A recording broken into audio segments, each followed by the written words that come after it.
All right, it's day 2 of this vlog, and today we're gonna do what would be our third squat and deadlift day. So we're gonna do front squats today, and then some SSB bar good mornings, just to try to get some more volume in for lower body stuff. So my main squat day is in. That's on day like 4 or 5. So I don't want to build up like too much fatigue going past this today. I just kind of want to get some good work in and stuff like that. If anything, and kind of hit accessories a little harder than I would the main movements. But again, not really trying to build up a lot of fatigue and get a lot of work in. Just trying to get some volume, maybe some skill practice, stuff like that. Also, it's a good primer to get myself primed ready for the main squat day. So, yeah, we're gonna do front squats first. We gotta warm up, and then we'll kind of go from there. So.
We got 185 on. My main goal with the front squats, I think, lately, has just been to get them back to where they were. A lot of my working sets used to be in the mid 200s, and I think the most I ever squatted for a front squat was 315. So I'm mostly just trying to get back to that. Like I said before. Coming back from an injury and then some like personal stuff reasons, just to not be able to lift for 6 weeks, kind of really kicked everything back weight wise. So just trying to get back there. So what I'd like to do is hit sets of like 8 to 10 today. Now, granted, last week I was able to do 135 for 10.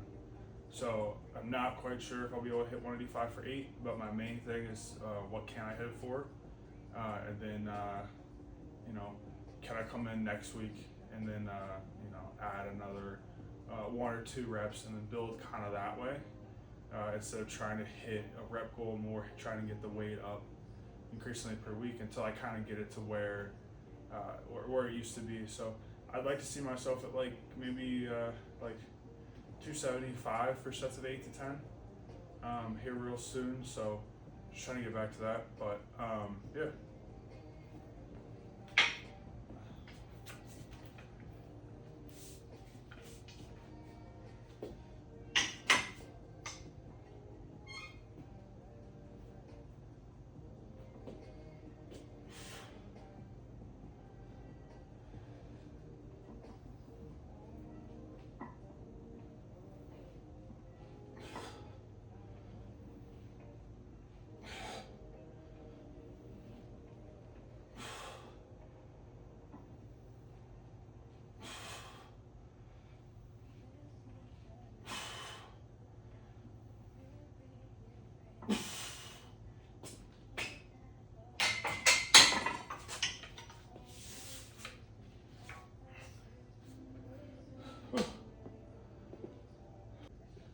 All right, first set went pretty good.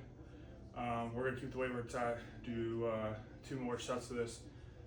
So yeah, I actually went a lot better than I thought. I do wear, it's like a Titan like vest for front squats. Unfortunately, I have extremely short arms, so it's really hard for me to get my arms back to the bar, even using straps, and still have my elbow at least the same height of my shoulder, or the bar just rolls forward. So I got a vest from Titan. I use like the highest pin on it, which still puts it up pretty high, pretty much against my neck. So it just makes it a little easier for me to maybe get out of the front squat what I want to get out of it, as opposed to getting out what maybe somebody else needs to. So my main goal with this is just to push my knees over my toes, kind of get that type of squat out of it. So stay upright, you know, not so much for back development, which from what I understand anyways, front squats aren't really going to help with back development. You know, I've seen a lot of stuff from Seth Albersworth talk about front squats, and you know, if you have a weak upper back, does it actually help your upper back, or does it help other things? So I'm kind of on the same page with that. I really think that it's not going to build your upper back. It's not an upper back builder. You know, at the end of the day, this is a leg movement. So this might teach you to stay more upright, to lean more into your quads or whatever, which is what I need to do. I'm not really a quad dominant squatter, and I need to be. So I used to squat for years. I used to squat really wide, not extremely wide, but decently wide. And I did more of like a West Side style. Like I sat back into my squat. So I stopped that whenever I had problems hitting depth and hip problems. I'm just not really built for that. The way that I actually am built, with a longer torso, shorter limbs, is to be more of an upright squatter. But you pushing my knees over my toes, I find for me is just easier with depth. But yeah, I'm not so great with the quad stuff. It's probably my weak point. So right now with this block, we're kind of just like hammering it away with these like high reps of front and SSB squats as well.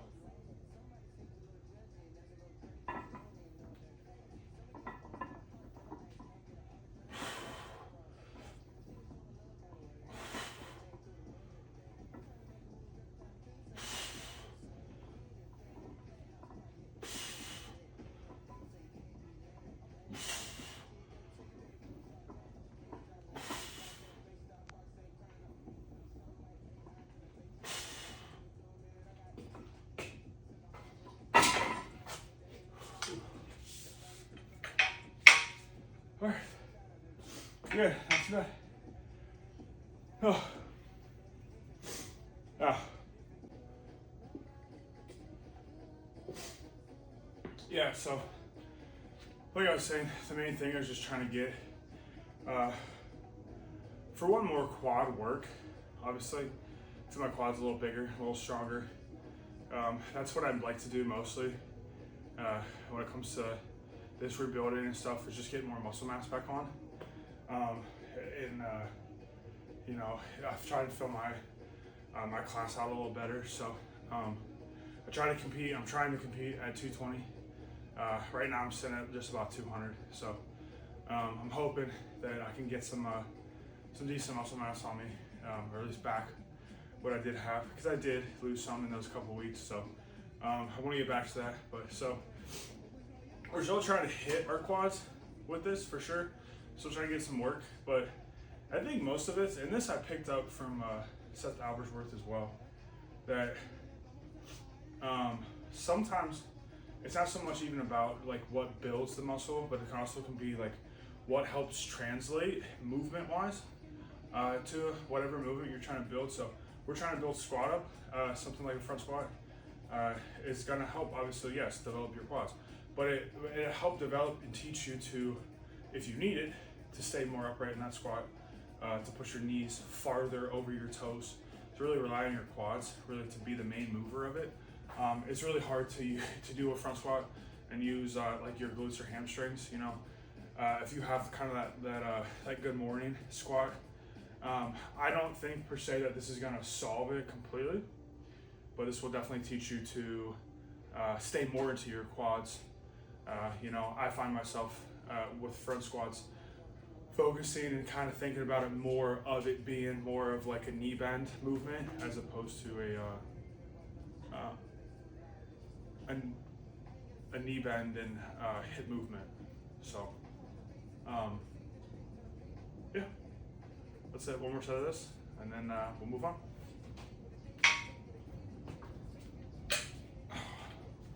What is crazy right now?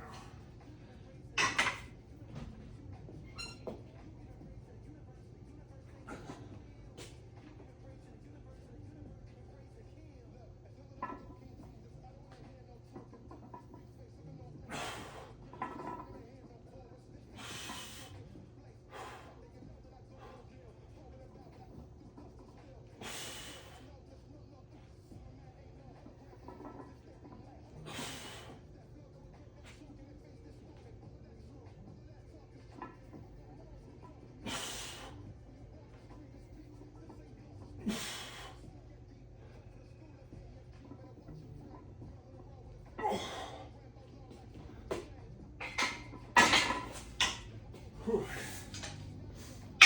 All right. Definitely felt more in that set for sure.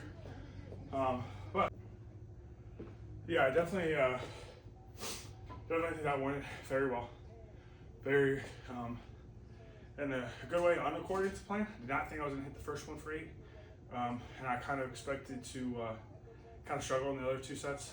The last one definitely felt that last set for sure, but still got 3 by 8, so pretty good.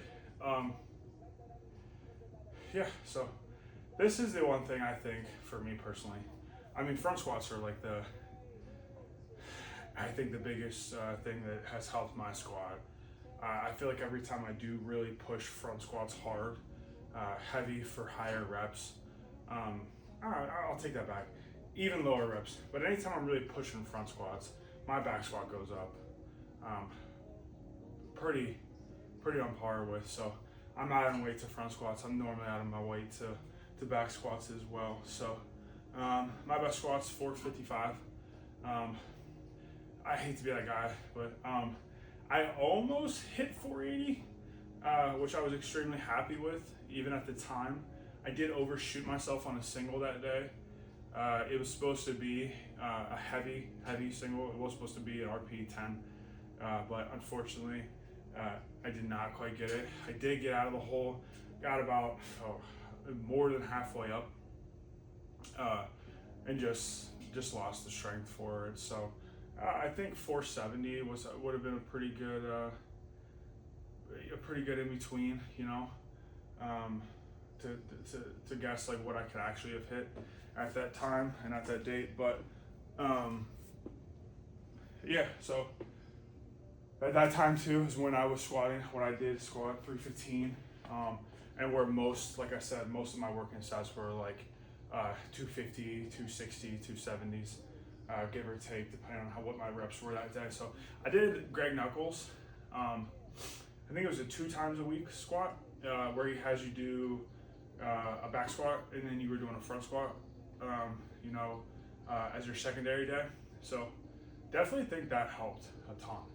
I did really like the way that he structured that whole program. So it's like his normal, you know, free program. I think it's in his like 28 free programs, and you pick kind of your experience level and then your frequency of what you want to hit. So I had a lot of success with that. I will say that did hit a point where the success kind of stopped. So I think mostly that comes down to the way that I was training before. Kind of that switched it up a lot. So I was doing Juggernaut before that, which was a lot of like in my head, a lot of higher volume, a lot of back offsets, not so many accessories that you're overwhelmed, but a moderate amount. Where Greg was more like come in, hit stuff really hard, hit like a couple accessories, and then go home. So I think the switch up from that is where I got the big growth from. Not so much, you know, somebody's program is God sent. At the end of the day, man, it's a program. If you're not growing on it, you probably just aren't responding to that type of training at that time. I feel like you can kind of respond to any type of training if it's the right training for you at the time, if that makes sense. I don't think it's so much of like each person may need this. I think a lot of it is, you know, I find myself when I do high volume stuff, I have a lot of success until I don't. And then I go to low volume stuff, high intensity, and then I have a lot of success, and then I don't. And then I go to more of a moderate, maybe a sub-maximal style training where I'm hitting stuff in, you know, 80%, 70s, 80%, but doing it a lot. Like the frequency went up. Not even so much the volume, but just the frequency. Like instead of squatting twice, so I squat 3 times a week. That always seems to skyrocket my stuff, my progression. So, yeah. Let's get set up here. We're gonna do some good mornings or whatever. Yeah. I will say I'm reaching probably the end of doing good mornings. Don't really have a ton of carryover per se with front squat or with good mornings. So not really sure why, but I did mostly do this to help with those back problems I was having when I did injure myself squatting. And because this was the main movement after that did irritate it. So I kind of mostly did it just to get a lot of lower back work in. But I'll say, I don't know how much carryover something like this does have, at least for me in particular.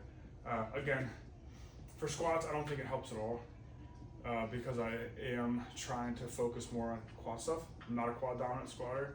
So to build my squat, I need to build my weakness, not just double down on my strengths every time, you know? So doesn't really help carry over too much to the squat. The deadlift, we're still kind of seeing where we're at with it. You know, I did just throw these in and my deadlift is coming back up slowly. I think that, I just don't think this has a ton of carryover for me. You know, I think for my deadlift, it might have some carryover. We just gotta give it some time, kind of see where we're at with it. But, we're gonna do this for a little longer, and then, I mean, I kind of feel like if I'm not seeing pretty decent progress in other fields, then this is maybe just not the movement for me. So, yeah, I'd like to say that there's no way that it's not, just simply for the fact of I am a longer torso person, so I feel like I should get a lot out of this. This should be putting my back in a very compromised position. So, I don't know. I feel like I should be getting some of this. I don't really feel like I am.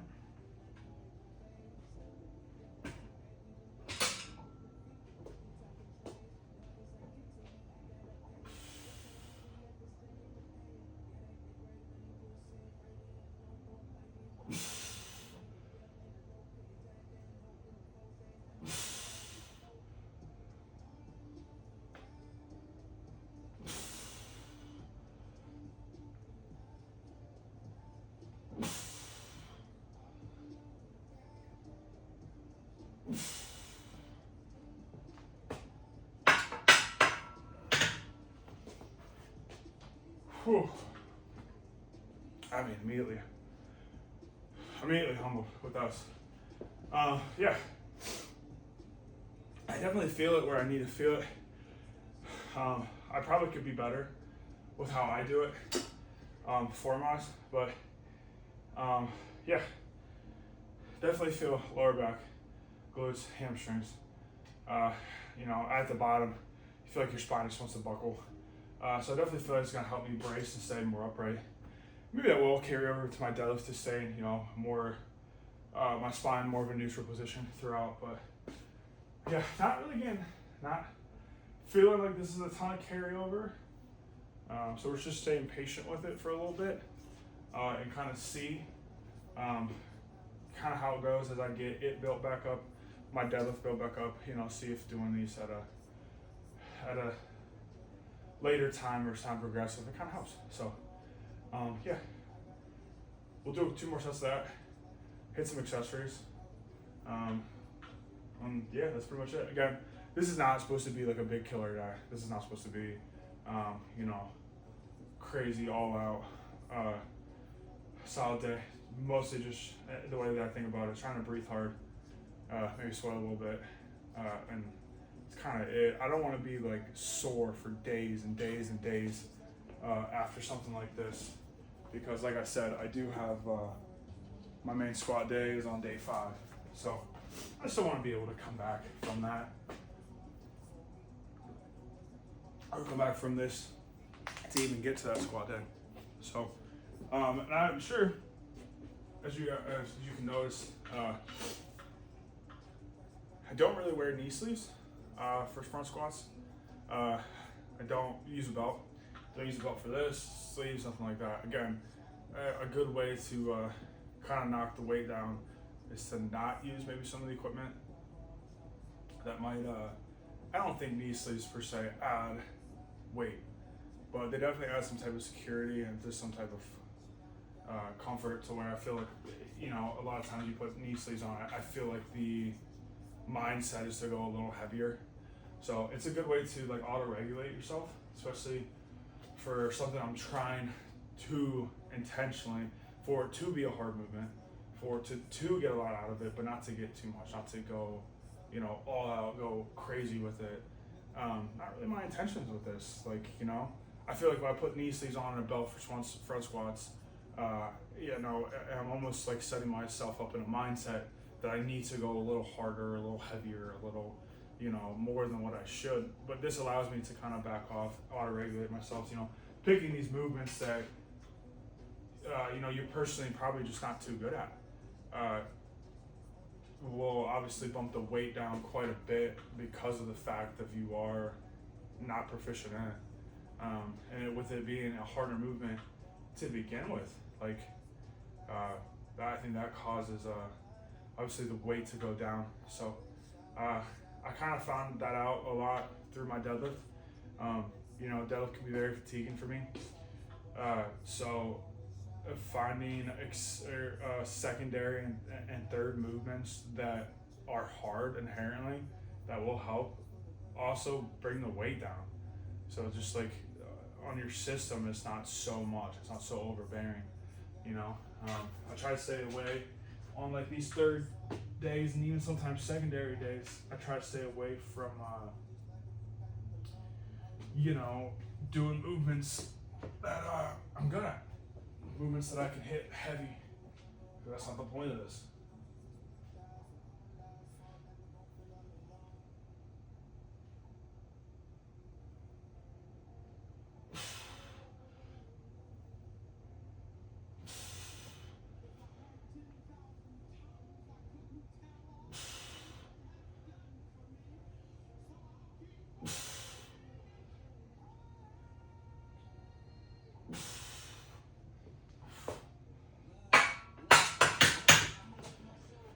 Whew, man.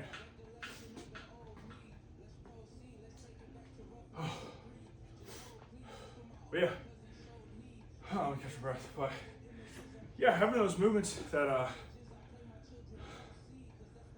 kind of force you to go, down in weight, I think is the main way you should be, for one, attempting to get volume, but kind of how you get the volume, without it being overly fatiguing systemically, or causing you to carry fatigue or soreness from like a day that's not supposed to be a big day into more of a main movement. Yeah, so definitely, I feel like I respond better to almost like lower body training. So instead of just having like a squat day and a deadlift day that are separate, I don't seem to really do well for some reason with it. I don't know what it is, but having a heavy squat day and then trying to deadlift even like 3 days later, the fatigue is still there from the squats. So mostly soreness. So I've had better luck squatting and then immediately deadlifting afterwards, and been able to handle more weight, better weight, or just handle it in a better fashion by going from the squat to the deadlift. This fatigue is still there for sure, but I don't know. And I've seen different people talk about it, about how they just don't deadlift unless they've squatted first. I think Danny Grisby, I can't say it, can't talk. Grisby talked about that,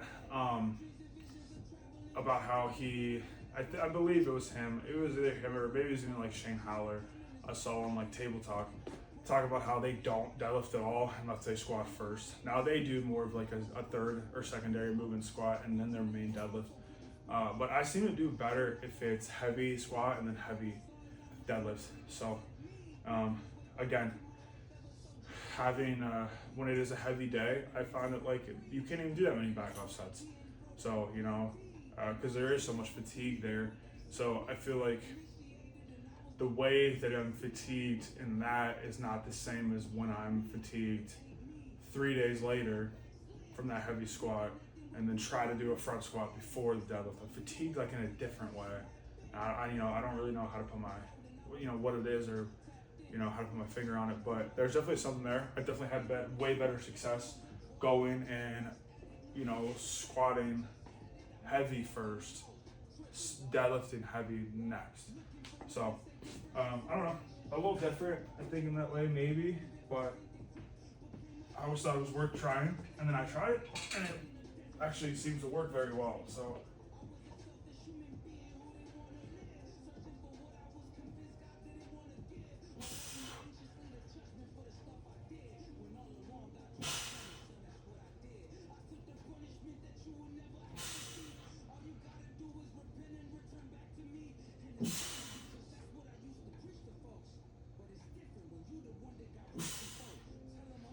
Oh, come on, I completely lost count. Oh. I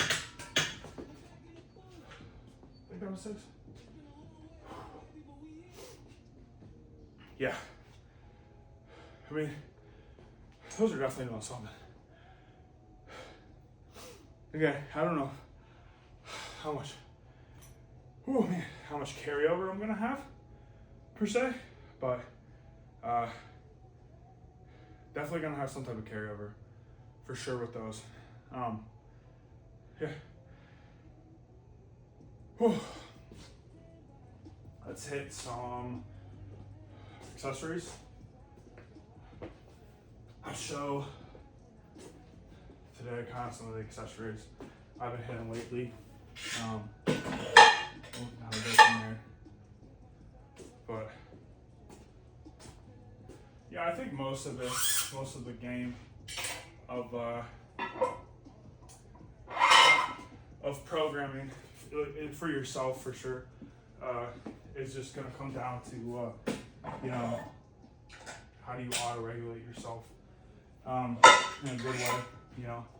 That does not always mean that everything needs to be lighter, and there is no pushing anything and whatever. It's not saying that, but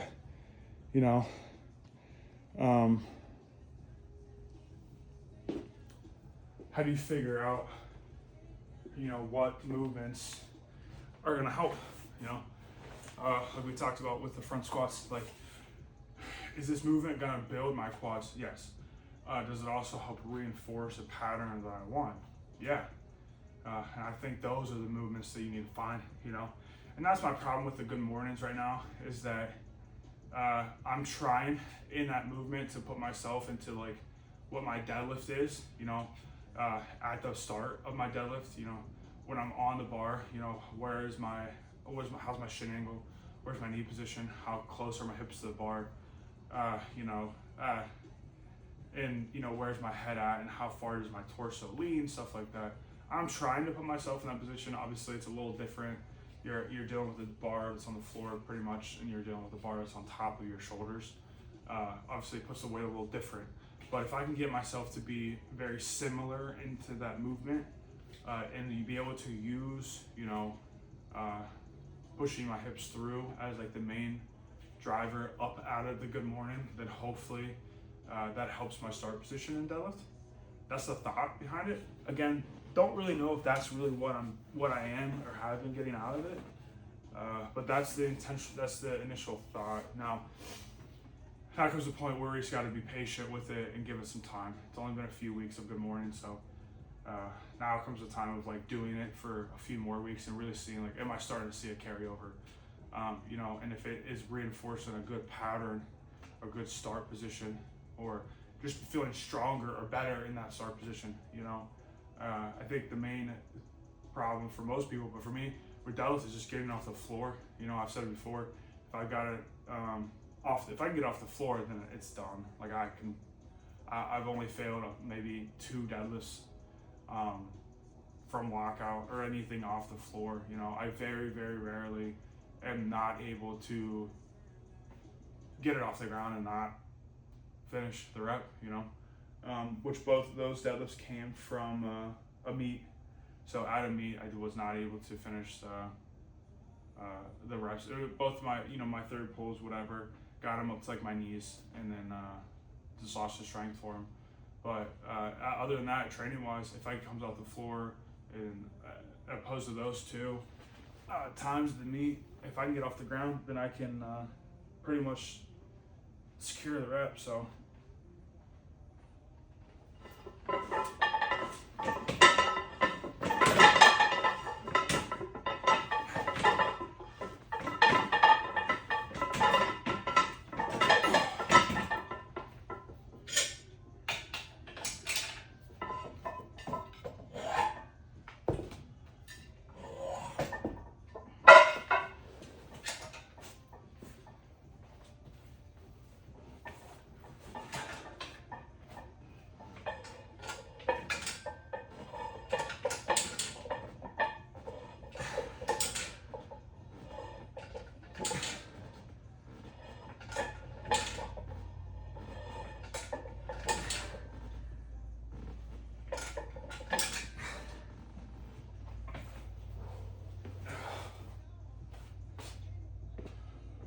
whew, man.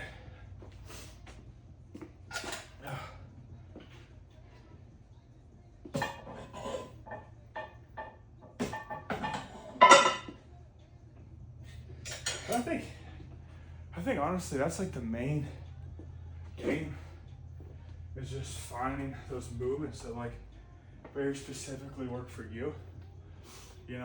I feel like that's where I kind of feel like that's like the fun of it, finding what movement patterns are better, what are going to serve you better.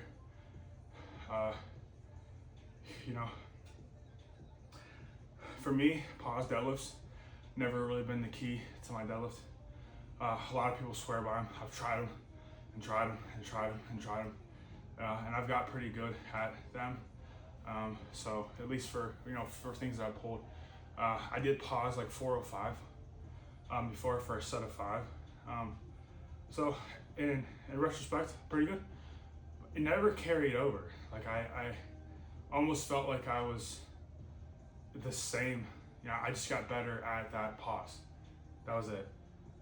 So I feel like at the time I probably could have got 4 or 5 for like 6 on a regular deadlift. I didn't feel like stopping at that time, or stopping off the floor. And I've paused off the floor. I've paused at my knees. Like I've tried pretty much everything. 1 second, 2 second pauses. I feel like I just got better at the pause. I didn't get better at deadlifting, which is weird. It doesn't sound right, but sometimes the pause just doesn't help, for me at least. Same thing with like squats even. I've had some hit or miss luck with pausing on squats. Mostly doing secondary movement, squat pausing. And not, doing like front squats as a pause. I didn't pause on that. Or SSB squat, and I didn't pause on that. Seems to help more than just like a normal pause squat. So I have seen people talk about it in a different light though. I did see on Calgary, Barbell, him talk about pause squats, and most kind of pause in general, where he talked about pause squatting should not be at full depth. It should not be a time where you hit depth and then release the tension. It should be, maybe very much at parallel, or maybe slightly above or just slightly below, but right in that range. Not so much of, burying your squat to pause it and not losing tension. Maybe allowing some tension to leave, and then coming, and then building the tension back up and then exploding up out. That makes more sense to me for sure. But you can't do that with a deadlift. A deadlift is you're coming up and you are full tension the whole way. So I definitely feel like it helps with the aspect of feeling how to build tension and how to keep tension in a deadlift. But to me, it never helps. It never like carried over. It never translated to a heavier deadlift. So for me, the thing that's mainly helped with deadlift for a while was deficits. But again, like we talked about with training styles, sometimes things work and then they don't. And your body can kind of adapt to it, or the problem with the deficits was kind of a good start position, and getting myself into a strong starting position off the floor. And I built that and I fixed it, and so now we move on. Now it doesn't work. So I did do the axle bar for a while. I did see John Hack talk about that.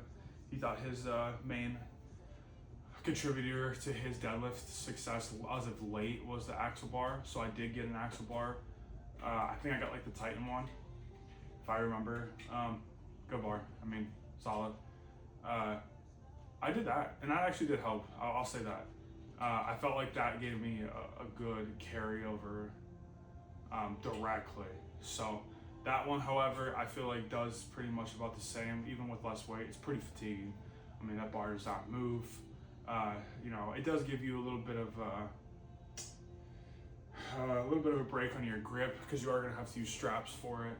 So, which seems counterintuitive. Why are you using straps to deadlift anyways? But I mean, the bar's thick. It is something different to hold on to.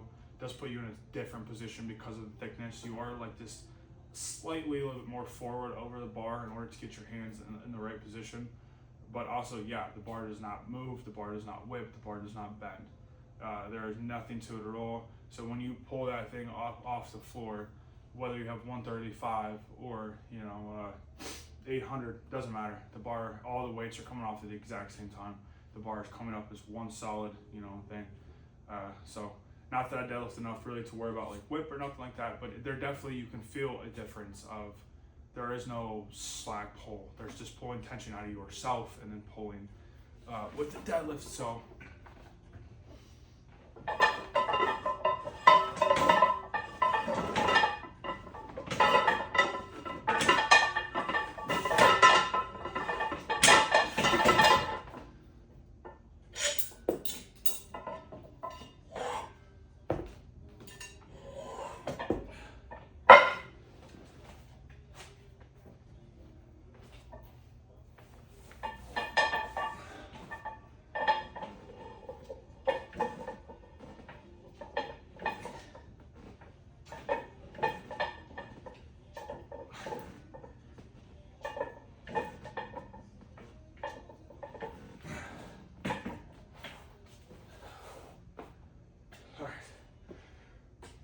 the knees are coming back pretty good.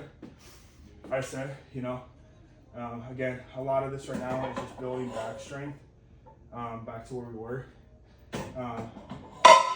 So this week Addison went to these. So it's going well. So next week, gonna add some more weight. Yeah, I think just find those things that work for you. Training style wise, yeah, anything can work with anybody. I think going from higher intensity, higher volume, high frequency, and switching it to low frequency, lower volume. Keep intensity high, I think, is the big game. Our bodies adapt very well to things, so they will adapt to new things.